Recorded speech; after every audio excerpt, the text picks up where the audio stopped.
You ready? I'm ready. Okay. Hello, everyone. Hey. Welcome once again to Editing the Academy. My name's Daryl. I'm Laura. Do you want to do the clap? I think we did the clap earlier. That was a good clap, by the way.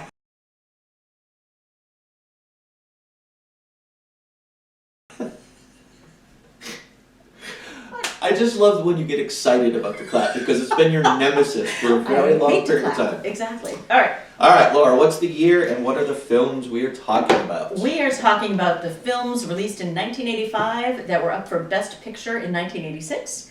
And those films are Prizzi's Honor, Witness, The Color Purple, Out of Africa, and Kiss of the Spider Woman. All right, there are a bunch of good ones that came out this year as well, some of which, once we go through these, I think we'll both say probably should have been nominated, but we'll talk about that. There were a lot of good 80s comedies this year, but A Room with a View, that was not one of them. No. Jagged Edge, Murphy's Romance, Desperately Seeking Susan, Silverado, Vision Quest, St. Elmo's Fire, Legend, A Chorus Line, Brazil, White Knights, Real Genius, Clue, The Breakfast Club, Mad Max Beyond Thunderdome, Goonies, Pee-wee's Big Adventure, Commando, and Weird Science. So many of those have like signature songs that went with them. Like I remember the White Knights and the Vision Quest, and they all had the signature songs that went with them. Must have been the time. This is when those two things kind of started to get melded together, particularly if you're doing like a comedy. You needed like the big single to kind of push that comedy forward. Yep. All right. I don't particularly care what order we do these in, so where would you like to start? Let's start with Prizzi's Honor because it's the first one on my list. All right, Prizzi's Honor. Prizzi's Honor, directed by John Huston, co-written by Richard Condon, based on his 1982 novel of the same name. Stars Jack Nicholson, Kathleen Turner, Angelica Houston, Robert Loggia, John Randolph, CCH Pounder, Lawrence Tierney, and William Hickney. And Stanley Tucci appears in a minor role. I missed it until once I read it, and I was like, all right, that's where it is. Okay. Nominated for a bunch. It was nominated for Best Picture, Best Director, Best Actor, Best Supporting Actor, Best Actress, Best Screenplay based on material from another medium. I hate saying that. Best Costume Design, Best Film Editing, and it won for Angelica Houston.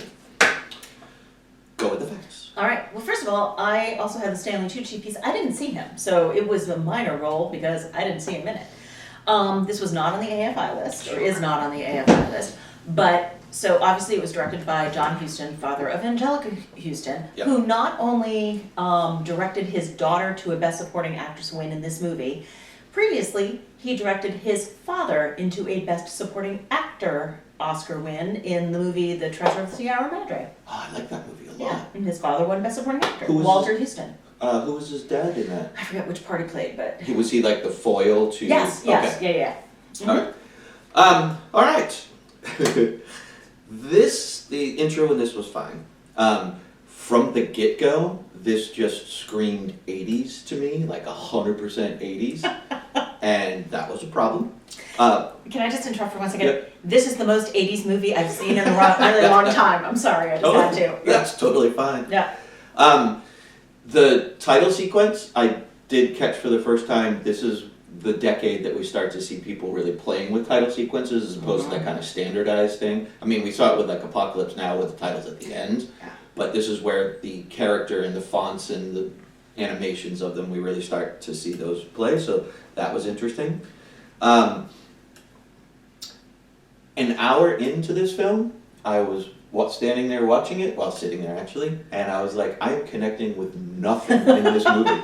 Absolutely nothing. I thought it was a super fun movie. I love a black comedy. I thought it was fun to watch. I did not understand the import of the movie. No. I'm like, okay, so it's a comedic black comedy gangster movie with Jack Nicholson with a terrible accent. Yes. And all of the like heavies that you would normally see in these kind of movies, and I'm like, well, this is fun.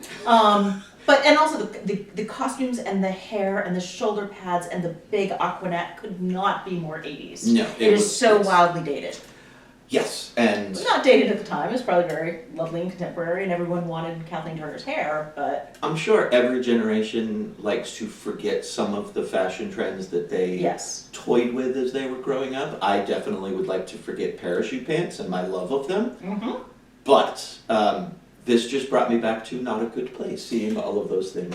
I would have spiral perm today. If my therapist would let me, and Missy, thank you for not letting me. So, One of my problems with this movie, and I have quite a few, but one of the big ones is that this is such a straightforward movie with nothing builds, nothing develops. It's just this happens, then this happens, then this happens, then this happens. Like yes. it is so straightforward that it becomes boring in its straightforwardness. I guess I don't.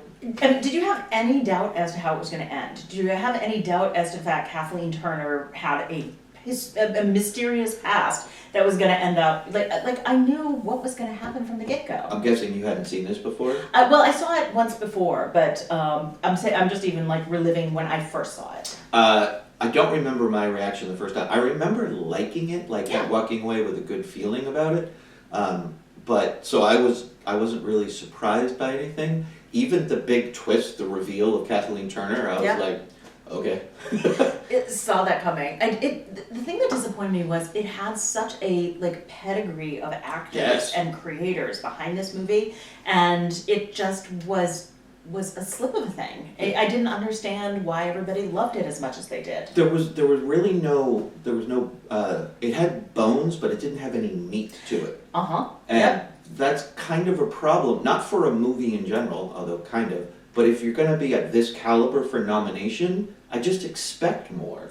Just the fact that it's a John Huston film, I expect more. Sure. And the cast who are in it. I thought the music was great. I thought that was great. Sure. One interesting choice in the movie. So there was a bit of a surprise in the movie for me, and I'm wondering if it was intentional or it was just odd. So in the very beginning of the movie, they're showing who is going to be the Jack character as a baby, or then they show him from the back of his head multiple times in the beginning of the movie, like getting baptized or whatever. And then they show the wedding scene, and again, they show the back of the groom's head. Were we supposed to think that that was Jack Nicholson's character? I honestly don't know. And then they turn and it's Jack Nicholson in the actual church. So, like, were they faking us out, or was that just a bad cinematic choice? I'm gonna guess the latter. Okay. To be perfectly honest with you, I didn't catch that, and so if I was supposed to be led somewhere, I Okay. wasn't. All right. I was led somewhere, and it could have been because I was dumb, and I'm okay with that. Or it could have been because they wanted to lead us there, and then look, switcheroo, which I also thought was odd. Yeah, Like, that's not that big a switcheroo. there were a lot of just odd choices. Well, Yeah. not even necessarily odd, just bland. Yeah. Everything was just kind of bland. The sound, I don't know about you, I pay attention to sound a lot, and the sound seemed odd and kind of off to me. I didn't notice that. I liked the music generally that they chose. It seemed like good music. I'm going to talk about one later on where the music was wrong for the movie. So the music seemed to match the tone, seemed to match the scenes, and again, very contemporary music for a very contemporary 80s movie, but the sound didn't bother me. Okay.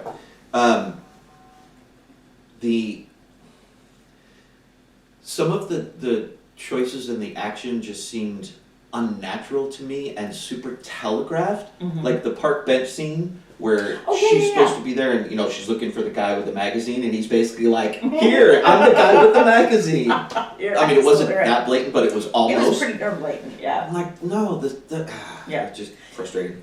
The one good thing I would give to this movie, and again, I had fun with it. It's not like for me it was a bad movie, but I did think Angelica Houston was great. She was. I thought she was great. I thought her character was actually interesting. Yeah. You knew why she did what she did. All of her behaviors seemed to make sense. It was all about getting Jack Nicholson, and which may have been what her life was about. But it seemed really like she was doing something, and she was in a different movie entirely from everyone else. She was by far the star and the Yeah. standout performance of Yeah. this. I think part of that, I'm not taking away from her talent, but part of it was because her character was so incredibly flushed out, even from the beginning. Like when she walks into the wedding, which, by the way, quick time out. If you're having a gangster movie, do you have to have a wedding? Is that the necessity? I think you have to do, yes. I think that's the necessity. I think you have to have a wedding. Anyway, from the moment she walks in and she basically like, the family thinks I'm a whore, I'm gonna own it. I'm gonna dress as, yeah. Yeah, and I was like, okay, gotcha. You are definitely standing out from any other person Oh, here. 100%, yeah. And she was fun to watch develop. At times Yeah. you wanted to tell her, no, Jack's not the right guy for you. You wanted to scream, like, just stop. Oh, see, I thought they were perfect for each other, actually. Okay. I thought they were perfect for each other, and I thought he was so wrong with Kathleen Turner. Okay. I thought they had chemistry, like, together, but I thought the characters were terrible. Okay. We're not moving over there. Is that a No, problem? this is not the recording. That's Okay. the recording of sound. Good, okay. Because this was the thing with They the don't shaking. need to know, that's okay. Yeah. One more point on Angelica Houston is she was in it so little though. Yeah, I she thought was, she was very going to be in much. it a ton more because of the award that she won. I needed more of her. I needed a lot more of her. I think this story, I mean, it would have been a completely different story, but I think her story would have been a more interesting story. Totally. Yeah, And a lot more fun, and have these two as background characters. I agree. I don't know how you would write that and how that would work, but it would be definitely more interesting than whatever this was. Yep, totally agree. The last couple negative things that I have is that the scenes themselves are quick and over. There's no development. It's literally plot, not story. This is what happens, this is what happens, this is what happens, without anything really kind of weaving its way through, which I was surprised by. It's almost like a Law and Order. Yeah. No, it is. It's Yeah, like no, Jack yeah. shows up at her door, and then they have their scene, and then you're in the next scene, and there's no transitions between. Correct. And I hadn't noticed that until you said that, but it is. This is the scene, conversation happens, move on to the next scene. Yep, and I was surprised by that in John Huston's hands. And granted, of course, he's going by the script, but he was powerful enough at this point to be like, take another stab at it. Let's do some Could do development. anything he wanted, I think. Yeah. Nope, fully agree. Anyway, so I was disappointed. I had a good time, and don't know why we're talking about it as an Oscar movie. That's my point. Yes, That's yep. my point. Yep. There's many of those this year, but that's fine. Okay, I have nothing else to say positive or negative about this movie. All right. I watched it. There you go. Uh, I will say I'm glad I watched it. It was fun. Okay. The end. I have Witness next, but I don't care. I have Witness next as well, and as we're talking about why is this in an Oscar campaign, let's talk about what Witness, shall we? We shall. All right. Witness, directed by Peter Weir. I love Peter Weir. Film stars Harrison Ford, Kelly McGillis, Joseph Sommer, Lucas Haas, Jean Rubis, Danny Glover, Alexander Gutenov, Patti LuPone, and Viggo Mortensen in his feature film debut. Mm-hmm. It was nominated for Best Picture, Best Director, Best Actor, Best Original Screenplay, Best Art Direction, Best Cinematography, Best Film Editing, Best Original Score. It won for editing, and it won for screenplay. All right, not an AFI movie. And Alexander Goodenough, who you mentioned, who played the suitor of the Amish woman. Yep. It was, I think everybody knows, he is actually a ballet dancer, Yep. and so defected over from Russia, kind of followed the Mikhail Baryshnikov model of trying to get into acting. And he actually defected to the US. He and his wife were on a tour of the Bolshoi Ballet, and he asked for asylum to stay in the US, and she said, I'm good, I'd rather go back to Russia, thank you. And so she left him. Oh. They got divorced, and he hooked up with Jacqueline Bisset. Okay. So I don't think they stayed together for long, but, Sure. He did fine. And he's very famously from... Die Hard. Yeah. Yes, exactly. This again, very 80s movie. I did like this one. I've seen this one before. Mm-hmm. Was Harrison was rising. We were all watching Oh, yeah, Harrison yeah. Ford movies.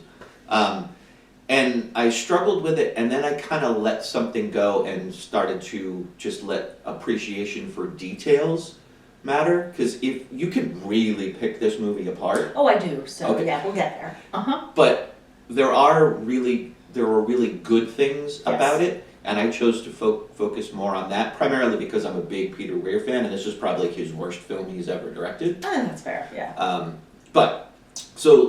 For example, once we get into the Amish life, the depiction of the Amish life, the settling in, the moments that just allowed to breathe so you get a sense of Amish life. I don't know any Amish people, I don't know how accurate it is, but in this film, you get a very good Yes. sense of what their life is, because he allows those moments to settle, and you're with these characters. Yeah. And it also sets up the difference between them and Harrison Ford and what he's used to in his life. Yes. Think about the scene when they're walking down and they're making fun of the kids are making fun of the Amish, and he's like, that's not our way, and he's like, but it's mine. Yeah, exactly. Things like that. So the juxtaposition of those two things I thought were handled very well. I agree with that, yeah. Okay, go. I got others, but go. All right, so it's very funny. Many of these movies I watched when they first came out, and then I haven't watched since, so I had a thing in my mind of 15-year-old Laura thought this was just the most romantic movie, and it was wonderful, and Harrison Ford, and all the things, and Kelly McGillis is just off Top Gun.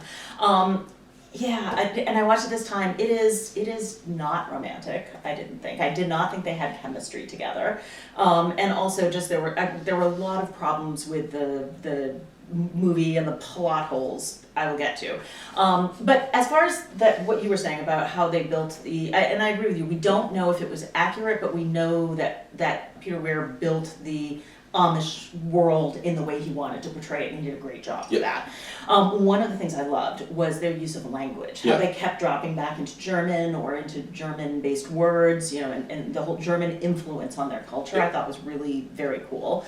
The other thing that is a huge pro and also a huge con, and I remember this from the first time I watched it, death by corn silo. I literally remember that scene because I think it's so affecting and horrible, and the way it was done was so gross. And I'm like, okay, well, I was a kid. So I watched it this time, I'm like, oh yeah, no, that's still terrible. That is, I remember being traumatized, and I was re-traumatized. It was as brutal as I would remember, and very well directed. So I thought that was really good. And I also thought that was very interesting because usually there's growth, and there was definitely growth for Harrison Ford. Yeah. And there was not a lot of growth in the Amish because I think that is their world, and that is how they lived, and that's how they will live. Yeah, I didn't think that we were expected to see anybody really grow. Even Kelly McGillis' character, who goes through kind of a transformation. She's at least thinking about things, but does not do anything outside. Exactly. And I think that's the way it was supposed to be set up. Yeah. The Amish were there to be experienced, not to have experience thrust upon them. Exactly. I'll get to some of the plot holes later, but one of the things that bothered me a lot, and this is what I just kind of talked about a minute ago, was the music, the weird techno-pop music score that they had for an Amish movie. Made no sense, took me out of the scene, and I just thought it was a very odd choice. And what are your thoughts? It's the 80s. This is the rise of, drum machines and keyboards, and so a lot of that was being perpetrated into the 80s movies. And I'm good for many an 80s movie. It would have been fine in Prizzi's honor. It was not okay in Witness. With such a lush background with the Amish country, you would expect a little bit more lush music score. Or it would have been okay in the city. Yeah. And then they bring it back to the Amish. But they had it, like looking around the corn and the just made no sense. I have some questions for you, and All some right. of these may lead into your plot holes that you're going to point out. Good deal. My first one, and this was a relatively easy one, but did the culture clash work for you? We kind of touched on it already, but with Harrison being in there, it's through his eyes that we're really experiencing the Amish, and he's so vastly different from them. They could have set things up to be almost like to make fun of them or make some really easy jokes, and they did it, which was great. But did that intro through his eyes and seeing all that, did that work for you? It did, because again, I tried to put myself in the time frame, and this is the whole just past the whole Dirty Harry thing. Like, one of the things that I didn't like, but I was okay with it being in the movie, is he drives these two Amish people to a sketchy part of town, grabs somebody out of a bar and throws them against the car window. And I'm like, that's never going to happen. But in the type of movies that were of the time, yes, that actually would have been in a movie, and it showed who he was and how brutal he was and how his existence was pretty brutal. And then you go to the farm where the kind of other suitor is getting ice cream dripped on his face, and he will not show any violence. And so I liked that, actually. Okay. Yeah, Good. I thought that was okay. It worked for me as well, but it's always good to kind of check in because you may clue in on different things throughout. No, I thought that was good. Here's a big one. We never found out how the bad guys found them, do we? If we did and were told, I do not remember it. We do. It's when he punched the guy because he said, "This is my way," and then the sheriff that the bad cop had called and said, "Hey, we need to find the Lapp family," and the sheriff said, "There's 1,000 Lapps around here, so I don't know who they are." The sheriff was called in when Harrison Ford punched somebody because they said that's not what the Amish do. Okay. So you weren't told, but you got the sense that that same sheriff called the bad guy. So it wasn't telegraphed very well, but it was in there. Here's a question, because we see this a lot kind of in 80s movies, what we've seen so far, and also I think what we're about to see in the rest of the half. 80s movies have just a couple really big moments, and then a lot of quiet moments. Agreed. Secondary moments. Yeah. This film is not an exception. It absolutely had a couple very big moments and then a lot of quiet moments. Yeah. Does that kind of style work for you, to have only a few big moments in a film, particularly a film like this where it's supposed to be a police investigation, also a discovery of a culture, and also a technical romance, I guess? I think it was okay for me because of the quiet Amish nature. So it was like we're in the city and something bad happens and all of this action takes place, and then it's very, very, very, very quiet, and then the action comes to the Amish. Right. So I think it worked for me in this movie. Okay. It doesn't usually work for me when it's kind of, it depends on how big those moments are, but in this one it did. How about you? No, the big moments, the important moments were big and important enough, and not everything was made and shown to be big and important. Some movies will do that where like everything is super important, so then nothing is. Yeah. This one I thought the big moments were the right ones. The contrast worked. Well, okay, one big moment I think that they worked too hard on was when she turns around naked. Okay, I was gonna get to that. Okay, and so he takes a beat, looks, and then walks away. And then we knew what was happening. Later on, he tells her, "I couldn't come to you because if I had, I would never leave." And I didn't need that extra. I didn't need that conversation. A conversation would have been good, but basically he tells her why he walked away, and they never actually talk. And I wish... So it wasn't a conversation, it was just statements. It wasn't a conversation, it was just, here's okay. why I did what I did. Yep. And I wanted them to talk, and they did not, as far as to my satisfaction. I would agree. I think that would have been a slightly developed, and it could have been a very easy 45, 60 second Yeah, scene. not a huge in-depth, yeah. I think that would have enhanced that relationship a little bit better, so I agree with you. Yeah. As far as the nude scene itself, when you see it, I actually went online to see what people's reactions to it were, because the 80s were filled with just gratuitous breasts. Yeah. You had a movie, suddenly there's a naked girl for no apparent reason. Absolutely. This one, you could make an argument that it was necessary, you could very easily make an argument that it wasn't necessary, but one of the things that I saw a lot of people pointed out, both men and women, was that she turns to him. So she has the agency in this particular scene, and then he walks away, which I never had put those things together before, and in that context, that becomes a more important scene to me. But your thoughts? So my thoughts are, looking at it in the lens of an 80s film, I do not think it was gratuitous. I do think you could have done the same thing with an over-the-shoulder shot. A big back shot. Where she still turns around, you know she's naked, you know what he's seeing, but you don't have to see it. Yeah. So I would have preferred that shot, but I think for the 80s, and you're right, everybody was naked, all the women unfortunately were naked in the 80s, I think it was fine. Okay. Yeah. And they could have done it differently, but it didn't offend me or bother me. I agree with you, but once I recognized that he had built in this action sequence for her an actual amount of agency, then I was much more satisfied rather than just be, oh, look, tits, you know what I mean? Yeah, no, I totally agree with that. And again, given the times, it wasn't that bad. Yes. So, last thing that I really have, I have a couple small things, but this is very much to me while it's a lesser film of his, this is a very typical Peter Weir film. He's not so much on plot story development, he's much more of a visual storyteller. Yeah. He really likes to have the imagery tell the majority of the story, and everything else just kind of follows along with that. Master and Commander is probably his most popular one that he's ever done, and that is 100% visual, like quiet moments, big moments. But oh no, what was my question?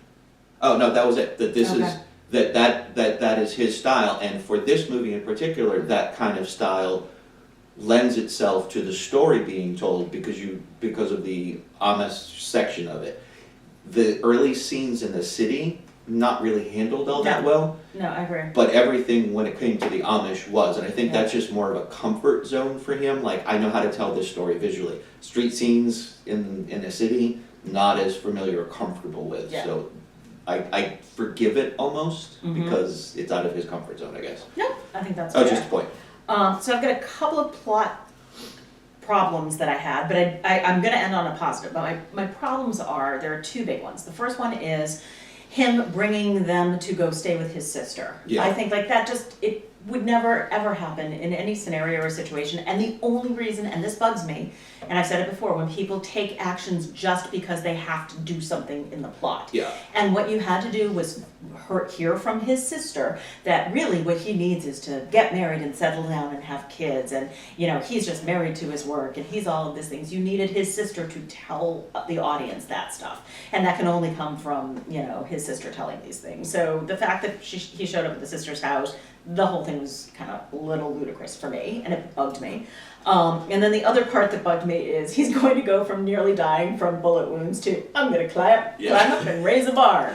That's ridiculous. 80s, ridiculous. man. It's 80s. How many shot in the shoulder? Yeah. Yes. How many heroes in the 80s were just riddled with bullets or stab wounds and then just come barreling in full of energy and save the day? Magnus That's P.I. 80s. was shot 17 times in the shoulder and never had a scar and was shirtless on every other episode. So yes, I understand what we're dealing with, but it still can bug me. No, that's totally Okay. fine. That's totally fine. Yes, and then the positive I have is, and I don't know if this is me making things up or if it's me just noticing something. Obviously, the title of it is Witness, and the witness is the young boy. Yep. But then as I'm watching the end movie, witness really also stands for, as a verb, is like the town witnessing this man, and that's why the bad guy can't kill Harrison Ford, is because the town now becomes the witness. So I just thought that was interesting. Like, witness, is it the boy, or is it the final act of courage of the community? They don't have to do anything but just witness. Both. Yeah, so I had never caught on to that before, and I thought that was just interesting. Look at you getting all deep. Look at me getting deep. Exactly. So yeah, that doesn't happen very often. So Oh, yes, it does. That's our show. So again, a fine movie that did not live up to the love I had for it at 15 years old. Yes, I agree. I was disappointed by a lot of these films this time, and unfortunately that's been the trend going back through. The 80s, man, they were not the best Oscar contenders. And when you're looking at the list of other movies, that's the hard part. Yeah. So we have Color Purple, Kiss of the Spider Woman, and Out of Africa. Which would you like? Color Purple is next on my list, so Okay. let's do it. The Color Purple, directed by Steven Spielberg, written by Menno Meyjes, M-E-Y-J-E-S, apologies. It's based on the Pulitzer Prize winning 1982 novel of the same name by Alice Walker. It was produced by Quincy Jones, a point I want to get to after you're done with your facts. Yep. And it stars Whoopi Goldberg in her breakthrough role with Danny Glover, Oprah Winfrey also in her film debut, Margaret Avery, and Adolph Caesar. Was nominated for pretty much everything. Best Picture, Best Actress, Best Supporting Actress, Best Screenplay based on material from another medium, Best Art Direction, Best Cinematography, Best Costume Design, Best Makeup, Best Original Score, Best Original Song. Did not win a thing. Famously. All right, this is not on the AFI list, which that one did surprise me a little bit, out of the movies that were here. So this one, the only fun fact I have, because I think most people know a lot about this and how it was made and all that, the only fun fact I dug out was that there was obviously a more full-blown lesbian relationship between Celie and Shug in the movie, in the book rather, and Spielberg said that he left it out purposely because he was going for a PG-13 rating, and because of the time, the movie he wanted to make, he wanted to be seen at a PG-13, but there was a lot of backlash as far as kind of just not including that in the movie at all. No, and I can see that as a choice, and I can also see the backlash. Like, this is an important part of this story. We understand why you did it, but we think it's the wrong choice. Yeah. And I would agree with both sides. I know, I understand why he did it, but it is an important part of the story. I haven't read the book, so I don't really know. Well, and I think that's a good point to say is I've never read the book and I haven't watched the stage performance and I haven't watched the new movie The either. musical version? Yeah, so I haven't watched either of those. I'm kind of judging this entirely on this movie. So, one of the things that I want to talk about right out of the gate is, and it's a question that you mentioned, it wasn't one you asked, but it was one that gets asked a lot. And the question is Steven Spielberg the right person to be directing this movie? Right. He's a white Jewish dude directing a very specific black female story. Yes. Is that the right choice? And you can go either way, but what I did want to say is, he himself said, no, I don't want to, this is not I don't want to do this. And Quincy Jones, and I learned this from the Quincy Jones documentary that's on Netflix, which is awesome. Quincy Jones approached him multiple times and he kept refusing him, and then Quincy basically said finally, like, you're looking at this all wrong. You tell beautiful human stories. This is a beautiful human story. 100%. That's why I want you to direct this. So Quincy convinced him to be the person to direct it. So I'm not saying that gives any sort of credence to anything, but it is why he did it after so long of saying no. I feel better about that, and I also feel better about kind of doing a little bit of research for this too. Is a couple of things. Is again, it was Alice Walker that wrote the book, right? She was involved in the story, and let's face it, the story would not have been made without Steven Spielberg, and it was important. Not in the 80s. No. And exactly, and so it was an important story to tell, and all of the black actors and creators that were a part of it, if they're saying it was okay, who the hell am I to say it wasn't? Yeah. So that's where I stand. Yeah. All right, so I just wanted to address that, get that out of the way in the beginning. It's an important point in this movie. Absolutely. Okay, so the opening, super happy, joyous, colorful, and then turns. Yes. Very quickly. Yep. And I like, how much I love good opening. I liked that was the tone that was initially set, saying, hey, here's the thing. Yes. Because that happens several times. Yeah, and it definitely was a recurring motif throughout the movie, happy, joyous, and then pain and suffering. Happy, joyous, pain and suffering. Yep. You struggle with this movie. I do struggle with this movie, and it's not performances, it's not even the story itself, but there are certain storylines that I can't take for very long. People suffering over and over and over again. Yeah. It becomes difficult for me to watch when it's presented in a dramatic way. Like, if it's a horror film, fine. I know what I'm getting into, that's fine. But people's suffering mentally, physically, over and over and over again in a 2.5 hour movie is just a lot for me personally to take. So that's why I struggle with this movie. I think it was incredibly well done. The performances were great. Oprah Winfrey, for her first time acting, was amazing. She really was, yeah. But that's what I struggle with this film, is just the pain and suffering that is so consistent. It is, and it is. Celia's life is not a good one for the majority of this movie, and it's painful to watch. And there are children that are just treated so horribly, and it's hard to watch. I do love this movie. I watch it. I've watched it. It's one of those that every time it's on TV, I stop. I watch the rest of it.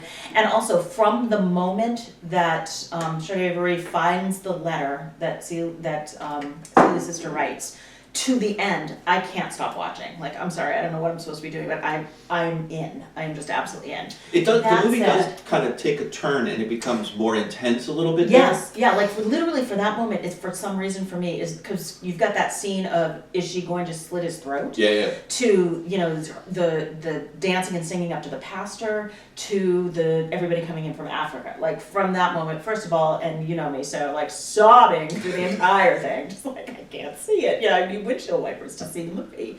But that said, there's a lot of the movie that I forget I don't like. And it's not that I don't like it, but like you said, it's well done, but it's not something I want to sit with. It's not something I would need to watch again. One of the pieces, as wonderful as Oprah Winfrey is, the part of Sophia is it comedic? Because at the beginning, she's marching down, going to meet Mr., and then it turns tragic, and then it's comedic again, and then it's tragic, and it's like, what are they doing with her? That I didn't love as much. I think the attempt was because, and I have read this from people like in Reddit threads and things who have read the book, and said that her character is so incredibly complex that she is all of these things. Yeah, I So can see that. they were trying to bring out those aspects, but in the film they couldn't do it as well as the book can, because in the book, you know, you can have as many descriptions as you want, you can understand why something's happened. With the visual medium, sometimes it's a little bit harder. Stephen usually does a very good job with that, and I think he probably did the best that he could to bring out all aspects of that, but there wasn't enough time to give everything, I think. Yeah, nope, that makes sense. But from the time like she hits the guy and the beginning guy and lays him flat, and it's funny. And then in this, you know, when then she hits the mayor and lays him flat, and it is not funny. Right. You know, I loved the juxtaposition between that, because you knew what was going to happen and you knew it was not going to be good. But I think at that Easter dinner when they're all sitting together, she's, you know, she doesn't know where she is, she's all confused, and then she's back. And then she's crying because of Whoopi Goldberg. I'm like, again, Oprah's performance was amazing. It was like, that was just a lot in one particular scene to go back and forth. Yeah, and without something really kind of to back it up from beforehand. Yeah. There's one scene that I want to just point out for how, I don't know, audacious it was. When Danny Glover's character, I can't remember her character. Just Mr.? Just Mr. Okay. Albert. When we see him be infatuated with the singer, and then he brings the singer back to the house as basically a mistress, and she lives there for a long time. And he gets angry if his wife is not doing the things to entertain and take care of this mistress. That's just a lot. It is, and I think that's where the love story that was underdeveloped between the two women characters would have been very helpful. Sure. Because if you, first of all, while his mistress is in the house, don't forget, he's leaving Celie alone. Yeah. So that's very important, is he's probably going to bed with the mistress, not with his wife, which she's thrilled about. Right, so right. I think she's very happy to keep the mistress there and keep the mistress happy. Yeah, because she smiles a lot Yeah. as she's doing these things, and she seems... Because she's in love with her, but we just don't see that or know that. Right, and that's a part that I do forget. It's like, I was questioning sometimes, like, why are you so happy? Oh, I can understand you're so happy because your husband is not interacting with you, making you feel bad, beating you, mentally doing things to you. Having that sex with you. That part I can see, but I'd forgotten about the development of the lesbian romance, and that makes a lot more sense. So now we have some hints at it, but yes, now I see it probably should have been developed more for these things to make sense, and I'm done. That was No, but you're right. Is it really is kind of odd because you don't know why. But also, you know, we talked about Oprah. Let's go back to Whoopi Goldberg. Holy God, she was good. Yeah. I mean, like, this is her first performance, and you just see so much on her face. And when she finally lets herself smile, it's glorious. It is just, she has a beautiful smile, and you see that the character is happy for the first time you've seen since her sister went away. And since she was literally a child. And there's no weak link performances in this movie at all. No, and even Danny Glover, you hate him so much, but that's because he's just doing such a good job at being hateful. Yeah, all right. Exactly. And he was being hateful in 2 of our best pictures, by the way.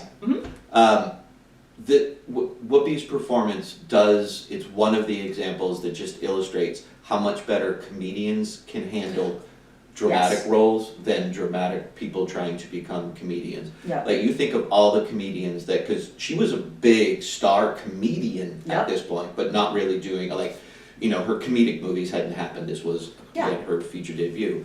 But comedians just have that ability because they go to a lot of dark places in their head when they're crafting jokes, that it's easier for them to kind of go into these dramatic roles. And she's just another example of a comedian being able to do that so well.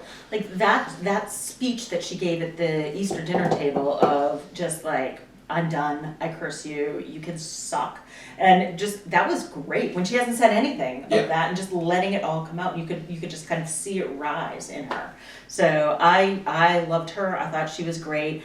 I did not love what I think they were trying to give a redemptive arc to Danny Glover at the end, like some kind of redemptive arc. Yeah, a little bit. I didn't love that because, no, he's a bad guy. He's an abuser, and he's a pedophile, and he's like all the bad things. And he did a good thing because he thinks he's cursed, and he's trying to lift the curse. Like, let's not forget, he didn't even do this for the good of his heart. He thinks that he is cursed, and until he fixes that, his life will be crap. Yeah, and the motivation was not altruistic at all. And I think they tried to make it a redemptive arc, and it really, for me, I did not love the way I was perceiving it. Maybe I was wrong.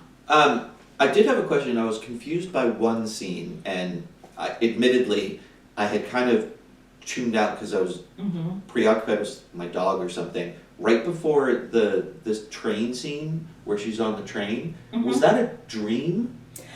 I don't know. I'm with you. I do not know. So she was. I mean, she was going to Memphis Right. with Shug and the husband. But the gold chocolate coins, like that they would just have those to throw at a child off the train. She's drinking champagne in the train.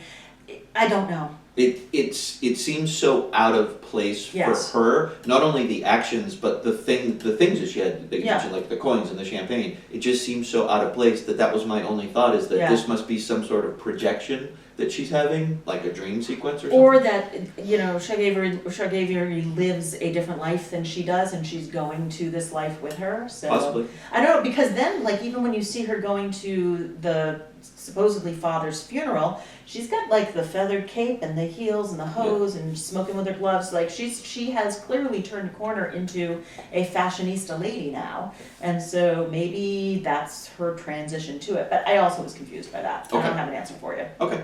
So.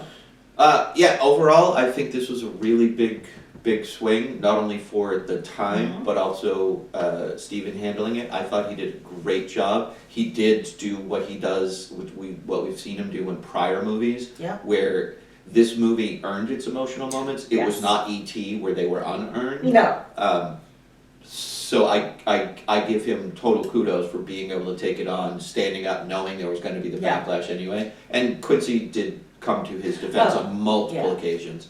And speaking of Quincy, the music was phenomenal, and it matched the tone Quincy perfectly. Jones has more, oh my god, what is it? Grammys than any other human on the planet. I'm not surprised to hear that. He's won him for his own music, for production, like everything. If you ever get a chance, watch his doc. It's amazing. I want to, because he just passed away, and He so did. they've been talking about all those accolades. So yeah, I would definitely want to do that. But yeah, I enjoy this movie. There are definitely parts of it I didn't realize until I watched it start to finish that I think I fast forward through on, when I'm watching it for myself. But again, that last 40 minutes probably, there's not a minute I want to not watch. Excellent. All right. Kiss of the Spider Woman.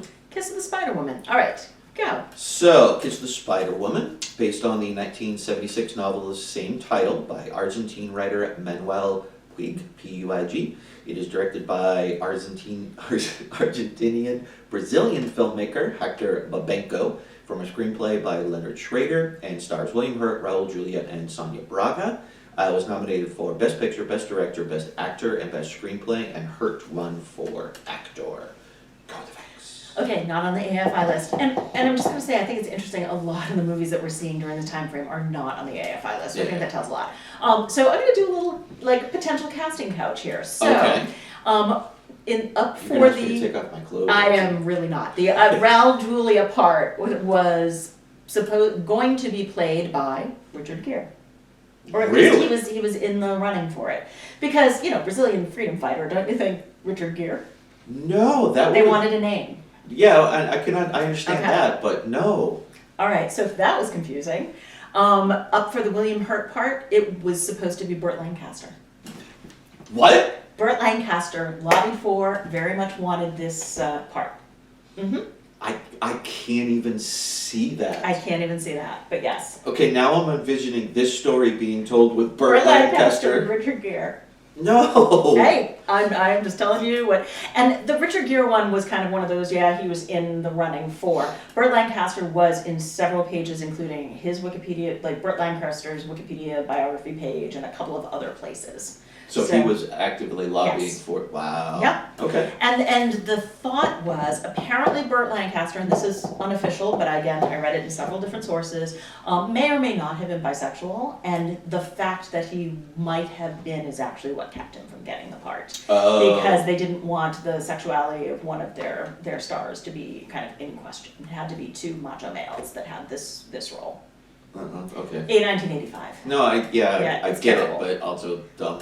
Also dumb and terrible, so. All right, so I will start out then. Okay. Do you have no more facts? I have no more facts. Okay. Those are really good facts. Those are some of the best you come up with. Thank you very much. You're welcome. Okay. I will start out by saying the choices they did make were phenomenal. These two were amazing and had such chemistry and anti-chemistry 100%. throughout this entire process. I can't imagine anybody else. Like, I never saw, obviously, the Broadway play, so I don't know what that was all about. But I can't imagine anybody else but William Hurt playing that. Yeah. He did over the top so well. He did nuance so well. He did the internal struggle, which you see in his face a lot of times. All of that was done beautifully. And on the other side, Raoul has a lot of internal struggle that he's just angry with, and you see that he's closed off for a lot. But physicality is amazing, yeah. And then you slowly see him start to come out a little bit and relax as he's developing a relationship with this person. So the two of them were perfectly cast and did a brilliant job acting. I have some problems with the directing. Okay, so I will say that I've never seen this movie before. Okay. It's the first time I've seen it, and part of the reason is I knew kind of it does not end well. I knew what the general story was, and I'm like, and this is a movie you have to be in the mood to watch, you know. And I just kind of or be forced to, like we were. Or be forced to. And so I was never kind of in the mood to, I think I'll fire up Kiss the Spider Woman. So that said, I liked it so much more than I thought I was going to. Yeah, I really did. It reminded me a little bit of The Dresser in that it's two personalities, and those parts have to work off each other well. But I thought it was so much better than that because of the ups and downs they went through in their relationship. And you could see them in the words, see them in the physicality, see them in just the things that were happening outside the cell, which I thought was really interesting. So I liked it a lot. And I want to get back to after you start talking about the direction, does that include the framing device of the movie? The way the movie was framed? Yes. No, I don't mind the way the movie is framed, and in fact, I liked when William Hurt's character starts to tell his movie. That was actually I loved that. I loved the movie being told and shown to us. Yes. So that was a real movie that existed, which was a Nazi propaganda film. Yep. His concept of the truest idea of romance comes from a Nazi propaganda film. Hilarious. And we see that played out as he's telling. He does both a great job of explaining it, and then they do cut to the movie, so we get to see those. And I thought all of that was handled well. I love that. I thought sometimes we lingered too long in a moment, and then other times not enough. Okay. And then sometimes, as the movie gets closer and closer to the end, the romantic angle speeds up. And it's not that I didn't like it, I just thought it sped up too quickly. Yeah. Because it's like you see these two people really starting to respect each other as people. They argue like an old married couple, but they actually genuinely have a love for each other as people. And then very slowly, they develop a different kind of relationship. And I think we only see the after effects once, but it's implied that was the only time. Yes. And so and it was because he was leaving. Yes. And so I enjoyed that, but the strength of this film was the two of them respecting and getting to know each other as people. And the romance, absolutely, I'm not trying to take anything away from that, but it rushed so quickly at the end into the romance part of it that it kind of took away from the build-up to it, if that makes sense, for me. It does. So just hitting on the movie within the movie kind of part, I loved that William Hurt was focused on the romance of the movie and Raul Julia was focused on the political, the political, that just made perfect sense to me. I thought that was really interesting. It's interesting that you're framing it up as a romance because I don't know that I saw it as romance. I saw it as William Hurt was in love with Raul Julia, and Raul Julia had a friend who wanted something from him, and he gave him that gift. And so I looked at it as he loved him. He loved him as a friend. This was a person that I care about who has seen me through so many indignities and helped me, and he's a good person, and I'm never going to see him again. And, this is something that he wants, and I can do this. And so I saw it more of a parting gift almost. Rather than a romance. And that makes sense to me then. If you view it like that, then the rushing towards the end of it makes a lot more sense. So I'm going to go with that because I like that version better. Because I do think you saw the build-up for William Hurt falling in love with him. I think that was there. And I didn't see Raul Julia falling in love with him. I saw him as loving him and having sex with him because he wanted to. I like your version better, so if I ever see this again, that's the mentality I'm gonna go in. 'Cause Okay. I That is Laura's view on the world. I don't know that it's correct or not. Yeah. no, it's fine. Mm-hmm. I don't really have a heck of a lot. This was incredibly well done. I have very few criticisms. I did like William Hurt's character is almost instantaneously a mother figure. And he's struggling obviously with his own relationship to his mother, which gets mirrored throughout, and at times like he'll talk about his mother and then he goes and kind of does the same thing to Raoul that he was just talking about. Yep. So I liked how that was framed. Yes. I don't know how I feel about it, but I feel the need to point it out that his version of masculinity is the 1950s man is boss kind of masculinity, and I was like, that's interesting. I don't know how I feel about it, but that's interesting for a man who's gay to think that that is the version of masculinity. Whereas Raul Julia probably had more of a mix of masculinity and femininity in his character than really William Hurt did, almost in a strange way. Yeah. No, I agree with you. I liked that play on that, and it is probably worth rewatching to see kind of where you picked up on that. I was surprised that William Hurt was a spy for the police. Yeah, that surprised me. The end does, and definitely we could talk about that. End, yeah. The end kind of comes out of nowhere. Yes. You have no hints, I mean, you may have a small suspicion somewhere in the back of your head, but nothing to trigger you. And so when it does happen, and then it's like, we're going to rush right to the end. Yes, that was very rushed. Yeah. I thought so. And almost, I get why it was there. Nice tragic death for him. Sure. But if you take out all of that ending and just end with like a shot of Raoul leaving the prison, I think I might have been happier with the film overall rather than bring all this in, because by knowing he's a spy, it does detract from initial motivations. Granted, he overcomes those motivations, but he still does follow through with the spy stuff. He does. He follows through the spy stuff, but he doesn't give up the phone number. No, he doesn't. And he doesn't give up his instead. people. Yeah. Exactly. So I feel like he does the spying stuff and gives them just enough so that they can get groceries. So it's like he never gives up something that's going to hurt somebody or that's going to hurt Raul Julia. Right. So he's the spy, but he's a careful spy, so to speak. And I just wonder, and I'm not trying to pinpoint it one way or the other. I'm just wondering if the movie would be a better movie if it was just focused on the two of them without the spy indication, so we don't need the ending. He can die in some other tragic way or whatever. But, because I think it is important for him to die tragically, it's kind of what he always wanted. But is that necessary? Does it really enhance or detract from the film? I don't know. I don't come down one side or the other, but it is odd. Okay, so we have to get to the ending of Raul Julia's ending. Okay. All right, so here's the question. Did he die? Or was he on a morphine high and he is like living out the romance that William Hurt has taught him in his morphine dream? I don't know. Neither do I. And I don't mind that I don't know. No, I like the ambiguity. Yeah, it becomes almost irrelevant, I think. The important death is William's, because he gets the death that he always wanted. He gets to die tragically, like all the good romances. Exactly. But honestly, if neither of them had actually died, or we didn't know either of them had died, I would have been fine with that as well. Do you think that Raul Julia's girlfriend didn't run into the prison in a slip of a dress and run him out and get to the water and boat away? I don't think she would have been able to make it in that little slip of a thing past all the guards. Yeah, that's a very good point. One con I had was I did want a little bit more framing around the political context of what was he fighting for. Sure. Where was he? What was going on and who was he fighting against? El Salvador? No, I think it was Brazil. Was it Brazil? And I only know that because I looked it up. Okay. Because, so I would have liked more.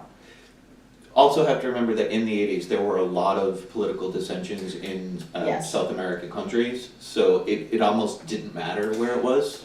Good point. Yeah, that's a good point. But I definitely liked this more than I thought I was going to, and the performances made it, but there was a lot of negatives to it as well. Fair enough. Is that what you think? I like this movie. I liked it the first time I saw it. This was also, in my pretentious 20s where I was like, and it's about a gay romance, so if you don't like it, you're just not a cool person. Not cool, exactly. And now in retrospect, it's like, I don't care. Yeah, it's, with me, it was less about the gay romance and more about I know they're both gonna die at the end, and I don't really know that I'm ready to see that. But Yeah. I did like that rewatching it this time, it was not one of the films where I went, oh man, it just doesn't hold up. This one did still it was hold up very for me. good, yeah. And it's one that I would probably watch with someone in the future who has not seen it. Mhm. I'm not going to rush to go see this again, but I think would that's happily fair. see it with someone who never had seen Yeah. it before. And William Hurt deserved his Oscar for Yeah, it. he was awesome. great. He was amazing. Yeah, Anything else on Kiss of the Spider Woman? that works for me. All right, so let's go to the last one, Out of Africa. This was directed and produced by Sidney Pollack, starring Meryl Streep and Robert Redford. It's based loosely on a 1937 autobiographical book called, conveniently, Out of Africa, written by Isaac Dinesen, and with additional material from Dineson's 1960 book, Shadows on the Grass, and some other sources to kind of fill things out, which probably explains a lot. Nominated for everything: Best Picture, Best Director, Best Actress, Best Supporting Actor, Best Screenplay based on material from another medium, Best Art Direction, Best Cinematography, Best Costume Design, Best Film Editing, Best Original Score, Best Sound. It won a ton. It won for sound, score, cinematography, art direction, screenplay, best director, and we'll leave the reveal of who actually won Best Picture for the end. Go with the facts. The facts are that the part of Karen was originally offered to Audrey Hepburn Really? because Sidney Pollack did not think Meryl had enough sex appeal. So I find that interesting. And then the other part that I actually really love is, I think it is pronounced Kikuyu tribe, the Kikuyu tribe that lived on kind of the plantation. The members of the Kikuyu tribe in this movie were the descendants of the ones that were on the plantation. Okay. And as a matter of fact, the gentleman that played the chief was the grandson of the chief that interacted with Karen. And so these were people who actually knew this woman when she was there. That's kind of cool. I thought that was very, very cool. I liked that a lot. Was that like they specifically chose them, or were they just filming in their area? They chose them because they weren't actually filming directly in that area. Okay. So they went to them and asked them to be part of the production. I assume it would have been a Sidney Pollack decision, but don't know. So, so I will, do you want me to lead this conversation? Yeah, you're going to have to help me with this one a lot, so you go right ahead, please. All right, I'll lead with this conversation. I have seen this a couple of times, and I always think that it is gorgeously shot. Yes. I mean, like, especially the parts in the plane when they're going over Africa, I think it is beautiful. I think it is a pretty kind of consistent movie, and I think nothing much happens. Okay, good. So I think that's kind of where I am. The thing and the showpiece of this movie is Meryl Streep and her performance, and it's actually not just her performance, but she melds as she does into Karen, the character. And the character of Karen, I loved. I absolutely loved this character because I think that she took action wherever she could, and where she couldn't, she lived with the results and tried to make it better for her. So, like, I had, she took lovers, she traveled, she took a husband because she had to, because she needed to have somebody get her money, because you had to.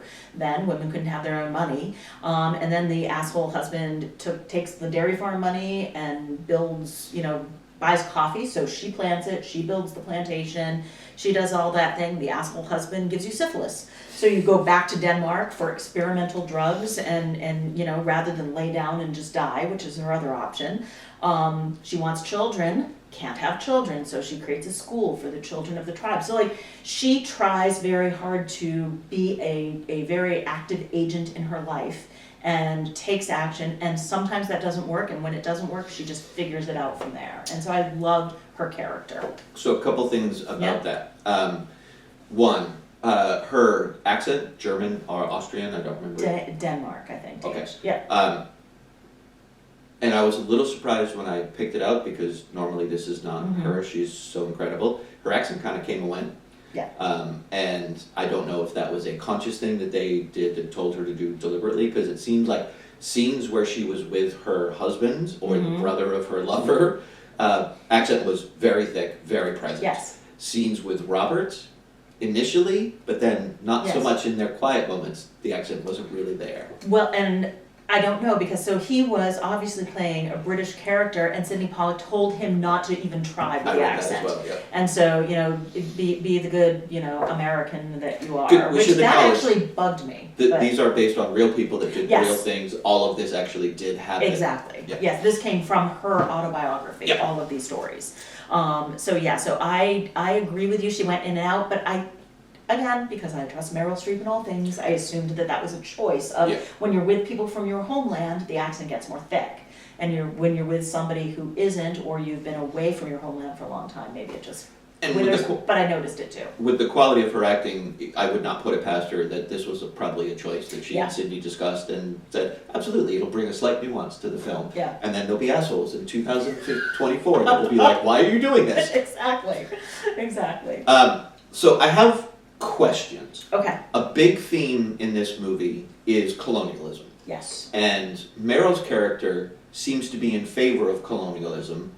Robert Redford's character is 100% not in favor of colonialism. And they Yes. have many conversations about that, but more these are scenes that are enacted. One of her big things is she's consistently having an argument with the chief, trying to get him to have the children learn how to read. Yes. And he keeps coming back, why? We don't need it, this is not necessary. Yes. And it becomes a point of contention with her that she needs to have this happen. Right. I was, I guess, confused by that a little bit. Like, she seems like such a genuinely good, trusting, honorable person Right. that I was surprised by her character being so pro-colonialism. Well, and I don't know that she was pro-colonialism, but I think it goes back to my theme of hers, which is you change what you can, and then you live with what you can't. So colonialism's here. Right. The English are going to come to your land, the English are going to displace you, and you need to be able to communicate with them. So I took it more as a, again, it's colonialism bad, like, yeah, without a doubt. But I took it more as her being, you need to arm yourself with, not in this case weapons, but in this case information and education and Okay. language. So I thought she was arming them and being a good steward rather than, just like trying to find a place for them to live. She's like, the whole end of the movie was, I've got to try to find a place where they are gonna be able to live Yeah. because I just sold this land that they were squatting on. I was fine with them squatting. They're gonna get kicked out by the next guy. So I just thought it was, I can see that. I can. this is the world we're living in, so let's make the best of it. But if we take that as an angle, and then Robert Redford's character, who is against it, Yeah. who is much more of a, for lack of a better term, we'll just call him a scamp. He's very free-floating. He does what he wants. He learned how to fly in a day because he just wanted to. Yes. And he is having arguments with her about, we're only here temporarily. We're gonna be blowing through, and so he's very anti that. Taking her stance, is his stance more just an ideology then, or not? I don't Yeah, know. I think he was just going back to the character or Robert Redford, I don't know, I just found it flat.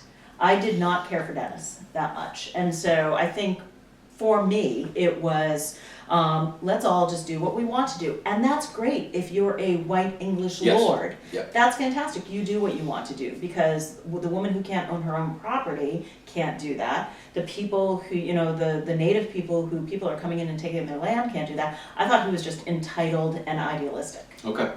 And that's kind of how I read him. He was essentially His ideas were wonderful. right. But he was basically just kind of a foil for her Yeah. to be able to do the things that she wants to do, and I'm fine with that as a character choice. I have no problems with that, even as a plot device.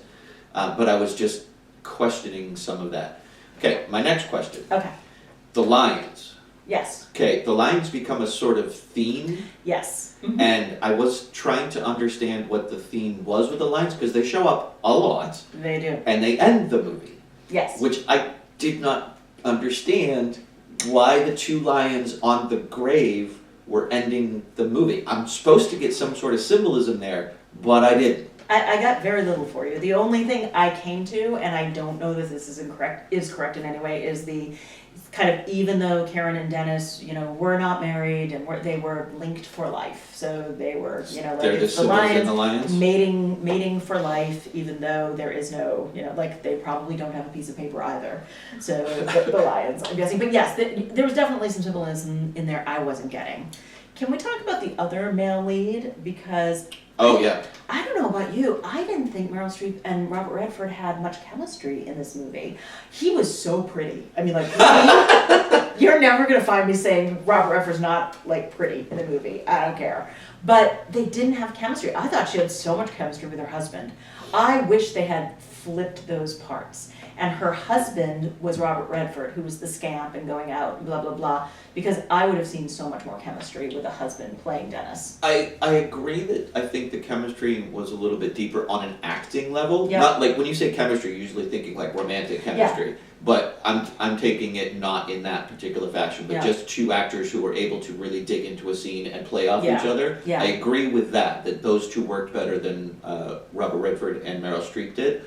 I don't know why that is, because they're both phenomenal actors. Exactly. And it's probably literally just chemistry, like we just can't get there with each Yeah. other, and that's fine. Because I don't think they ever do another movie together. I don't think they do either. And also, Robert Redford just didn't have a lot to work with. Yeah. His character was a little flat. Yeah, he had a very, like, his character is the female character in a lot of other Yes, movies. yes, this is Karen's story. Yes. Do not be mistaken. He This had is a Karen's function, story. he had a role, he was there to do certain things for her character to either react against or to rebel against or to go with and explore and understand. That was his role, typically a very female role Yeah. in movies, Yeah. with a male lead anyway. Yeah. Mm-hmm. So, and it was fine, it accomplished what it needed to, but knowing, and this one is hard because we know what Robert Redford ends up doing throughout his career, Mhm. and that likability, that chemistry that he just drips on screen, Oh, yeah. is there for decades to follow, but you're correct, it's not really here in Yeah. that, and I don't know if that was the role, the direction, or if he was just phoning it in for this film. I don't know. I don't know. Because I would think also that, again, what we know about him generally and being a naturalist and all of that, Yeah. I would think that this would be a great character for him Yeah. personally. So I have no idea. My assumption is that it was not his choices that were limiting what he was being able to do. Probably. Yeah, because you're right. Films before this, I mean, he did an entire movie where it's just him in Yeah. the wild, Yeah. which was awesome. Jeremiah Johnson. Jeremiah Johnson, yeah. So I think it was probably more directorial choices, like we're not going to dive deeper into your character, we don't want to see these things come forward out of you, just be this. Yeah. So that's my assumption, I don't know. No, I think you're probably right. And also, were this movie flipped, we would probably not even be making that having that conversation. It would be like, oh yes, and the supporting wife character that was not that interesting. I did think this was a nice mix of a small movie and an epic movie. You know, we talk about that kind of stuff. Like, it had those small moments of, like, her with her native guide, or, you know, or whatever role he was playing, and her with the men coming to allow her back into their world and buying her a drink and showing their respect that way. There was a lot of really nice small moments, and yet, again, on an epic scale, the cinematography was gorgeous. See, I don't get the epic part of it, and Okay. that's not to take away from the scenes that were purposely Okay. epic, where they're flying through the flamingos. And that's really all I'm talking about. Yeah. Because the storyline was she started in Denmark, she ends in Denmark. There's no growth in between. So yeah. So I don't think this was an epic movie like we've seen from some of the other epic movies from before. It was not up to that particular scale. There were epic filmed scenes, Yeah. but this was just a straightforward movie from start to finish with Yeah. some big scenes thrown in. You're right. I think epic is the wrong term. It really is about the cinematography and just how pretty some of the scenes were. And there honestly aren't that many of those. Like, it is rare that you get that big vista view. Mhm. You get a couple in the beginning, you get a bunch more during the flying of the airplane, and then every once in a while after, they'll cut to some beautiful vista and then cut back. Yeah. But it's not incorporated into the story like Gandhi was. Gandhi, that country, was completely embedded in everything that movie was. This one didn't do that, and I think that was a missed opportunity for them, because Africa, beautiful place, you're in this gorgeous vista, you've got these beautiful shots, kind of weave them in more, make Africa a little bit more. Don't spend so much time in the cabin. Yeah. Like, and I know it's 85, but those scenes where they're actually the close-ups on them in the plane, it was like, come on, was the CGI really that bad back then? Yeah, well, CGI didn't exist, it was just a backdrop. Yeah, I think it really did. I think it really was that bad. But yeah, so again, like it began and she was, kind of like didn't have much money that she could control, so that's why she had to get married, and she was in Denmark, and at the end she's moving right back to Denmark. What do you think about the whole ultimatum that she gave to him, and he was like, okay, I can't live that way, and yet I never kind of really understood whether he was going to go back with her at the end, or whether he was he going to go back with her at the end, or was he just going to fly her to where she was going to back to Denmark? I couldn't tell. I don't know either. He does offer to fly her, and then I don't know. There's so much about this movie that I did not get because it was so bland. I think that it was, I wouldn't say bland, but I see why you're saying terminology, but you get where I'm going with it. I totally do. It was there was so very little for me to latch onto. I told you, not a lot happened. I tried to watch this movie 3 times before I was finally able to get through the whole thing, because I'd be 45 minutes in going, I'm sorry, I don't remember anything about what just happened, because nothing grabbed my attention. Yes. And I get that that's probably on me, but I think part of that is also on the film. I had to watch it in 2 sessions as well. You had to take a break. I took a break, so there is definitely that. And then there were other things that I just didn't even understand their purpose, like her friend Barkley,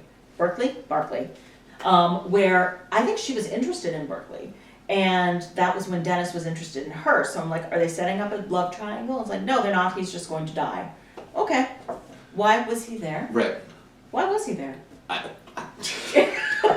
I'm looking to you for the answers to these things. I got nothing for you. The last thing that really kind of bothered me and did take me out, which I thought was unnecessary, was the voiceover that just popped in randomly at various particular times, where she's narrating the things that were happening, or had just happened, or were about to happen. They didn't do anything. Yeah, it didn't bother me that much, only because I know that they were reading directly from her autobiography, so they wanted it in Karen's voice. Then do it more. Seriously, make that part of the thing. It was so random and sparse when they did it. Yeah. It didn't enhance anything. Make it part of the story. Anyway. Yeah, okay. So, those are our 5 movies. Yeah. And considering some of the other ones that were available that year, again, Academy, I don't know what you're doing. 1985, 1986. Okay, shall we reveal the winner for the year? 3, 2, 1, go! Out of Africa. Okay, so I'm going to guess that you did not think Out of Africa should have won. I did not, but I also struggled with what should have won if not Out of Africa. Okay. But I did not choose Out of Africa. Ultimately, I am also going to assume that you did not choose Out of Africa either. I did not. Okay. And I'm very thankful that I'm never going to have to try to struggle through this again in my entire life. Again, Rob River was very pretty in it. But go ahead. There are a lot of pretty people in a lot of movies, and many of them are so much better. All right. I'm going to guess that you are going to go with Kiss of the Spider Woman. No. Oh. I'm going to guess that you are going to go with Kiss of the Spider Woman. 100%. Okay. Yeah. I went with Color Purple. Purple. And yet, if the Kiss of the Spider Woman won, I would be perfectly satisfied and happy with that. Of the 5 of them, I had 2 or 3 at the top, and then the other 3 at the bottom. So, I didn't think Prizzi's Honor or Witness should have been on the list at all. I thought Out of Africa was a lovely movie that I didn't understand its purpose, and I thought the other 2, could have been fine, but for me, The Color Purple just edged Kiss of the Spider Woman. And I was so disappointed because I went into this year, from the year that we'd done previously, I was excited. I was I know these films, I remember liking these films, at least this is going to be a step up, and it wasn't. It was essentially kind of the same level. It absolutely was. I'm scared that this is what the 80s is going to be. I think it is. Thus far, the boldest movie that we have seen in the 1980s is Kiss of a Spider Woman. It is, yes. And that's sad. Well, and it is. It is a bold movie, and I thought it was interesting, but I also thought it was a little small, too. Yeah. It was just 2 guys in a cell for the majority of the movie. But what I'm saying is these movies that we're seeing in the 80s, none of them are really taking any sort of risks like we saw in the 70s. Oh, the 70s was all about risk. Yeah. Yeah. So anyway. All right, so... we did want to mention one thing. I'm going to let Laura do it because she's better at this kind of thing. We had a fan write in disagreeing with our assessments of, I can't remember what year it was. I don't remember either, but 5 Easy Pieces. 5 Easy Pieces. And he had some very good points to make. and I'm going to let Laura talk about that very briefly. All right, I'm actually. I'm going to let you, go ahead. Let me talk about that. So, yes, I do not have it all queued up specifically, so I'm going to talk from memory, which is always a dangerous thing. But we basically, here we go. We got a email from a friend of ours who lives very, very far away. You can name his first name. Scott. And he lives far away, and he has been listening to our podcast, and basically he said that our review of 5 Easy Pieces, and neither of us really liked it at all, No, not at all. Inspired him to rewatch the film, and he had always thought it was a favorite of his, but wanted to rewatch it with a 2024 lens, and still loved it. And In fact, basically, didn't he move it up in his list? yes, he did. Yep. And he really talked about the character and how the character is not supposed to be likable, but he's supposed to be relatable. That, you want to agree that his family is pretentious, that his girlfriend is better than him, and that he usually makes the wrong choice, and that he doesn't like himself. And I'm quoting entirely from Scott here. But he made some really good points. It did not change my estimation Nope. of the film at all, and partially because he said it really reminds him of the book Run Rabbit Run by Update, which we had to read in high school, and I hated that book too. So I think that he is absolutely right that it is a very similar theme and how it's presented, and I didn't like either of them. But he made really compelling arguments. Yeah, and we legitimately compelling arguments. We encourage all of you to do the same. If you disagree with us, we'd love to be able to take a moment and showcase that for you. And Laura's right. Scott made a wonderful argument for why he loves this film and key points in the film and an interpretation of this film. I just don't agree with the interpretation. Exactly. He says, it's a character study just as much as it is a cautionary tale and a perfect film for the time. Excellent. So thank you. So we have some passionate interest out there. Very happy to hear. So, love to hear from you. Do the liking, subscribing, all that good kind of stuff. And thank you, Thanks. Scott. And until next time.